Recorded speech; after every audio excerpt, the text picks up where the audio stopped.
اللہ تعالیٰ جی ذات بابرکات قرآن پاک میں فرمایا وابتغوا الیہ الوسیلہ، اللہ پاک جے ذات بابرکات نے اچو تو وسیلے سا اچو. او منجا پیارا دوست مدد وٹھن جا کے ہی طریقہ ہن. اللہ پاک جل جلالہ منوارو جے ذات بابرکات جے حبیب جے غلامن بھی بین کھا مدد ورتی آ. درود پڑھتو خیمہ حدیث پاک جو حوالو بلند آواز حدیث ہر صلات مجھے پیارے محبوب محمد مصطفیٰ صلی اللہ علیہ وسلم. صلات بلند آواز ڈاڑے ڈاڑے ڈاڑے صلات.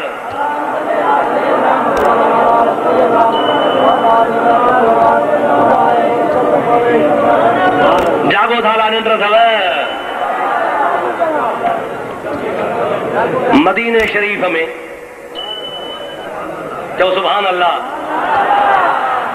سیدنا فاروق اعظم جے خلافت جو دور آ. ویڈیو کے لائک کयो چینل کے سبسکرائب کयो ऐं वधीक खूबसूरत वीडियो ॿुधण जे लाइ बेल आइकन खे ज़रूर दॿायो. फारूक आज़म उन्हनि जे खिलाफ़त जो दौर आ. ॾुकार अची पियो. ॾुकार छा पियो अदा? ॾुकार पियो. अहिड़ो ॾुकार पियो जो बकरियुनि जूं खलूं जिस्म ते सुकी वियूं. माण्हुनि हिकिड़नि बकरी कुठी खल जो लाथऊं त खल लाहिण खां पोइ हुन में गोश्त हुयो ई कोन. खल लाहिण सां हॾा ज़ाहिर थी पिया. सम्झो था अलाए न? खल लाहिण सां हालांकि खल लाहिबी आहे त छा ज़ाहिर थींदो आहे? गोश्त ज़ाहिर थींदो आहे. अहिड़ो ॾुकार हो जो जानवर ॾुकर में अहिड़ा ॾुबरा थी विया जो बकरी कुही खल जो लाथऊं त अंदरों बकरी जो हॾो ज़ाहिर थी वियो. का शइ कान हुई. हज़रत अमीर उमर वटि माण्हू आया ऐं अमीर उमर मुल्क में ॾुकार आहे छा कजे? हज़रत उमर साईं रज़ी अल्लाह ताला अन्हु फरमाइनि था ओ मदीने वारो सुभाणे गॾु थिजो त दुआ घुरंदासीं. ॿियो ॾिहाड़ो थियो मस्जिद नबवी में सभई माण्हू गॾु थी विया.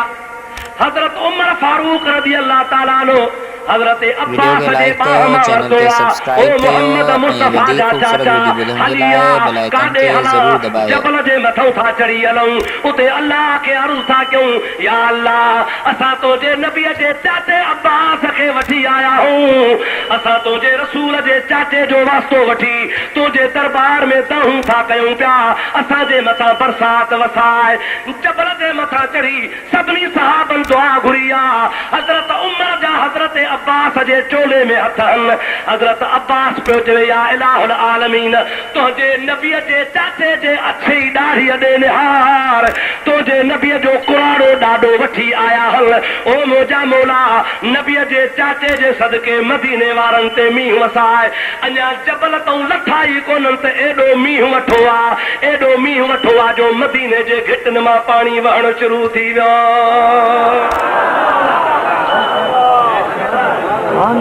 हाणे ईमान सां ॿुधा हज़रत अब्बास अल्लाह आया अल्लाह जो बानो आहे.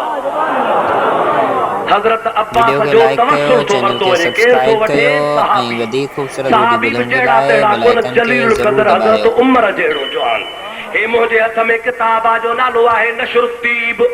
ॾिसो मौलवी अशरफ अली थानवी इन नशरुत्तीब जे सिफ़े ते 300 सिफ़े ते लिखियो आहे त अल्लाह पाक जे पाननि जो वसीलो वठण बि जाइज़ आहे. छा थो लिखे? अल्लाह जे बाननि जो वसीलो वठण बि जाइज़ आहे. जेके अल्लाह जा नेक सालिह बाना आहिनि उन्हनि जो वसीलो बि वठी सघे थो. मुंहिंजा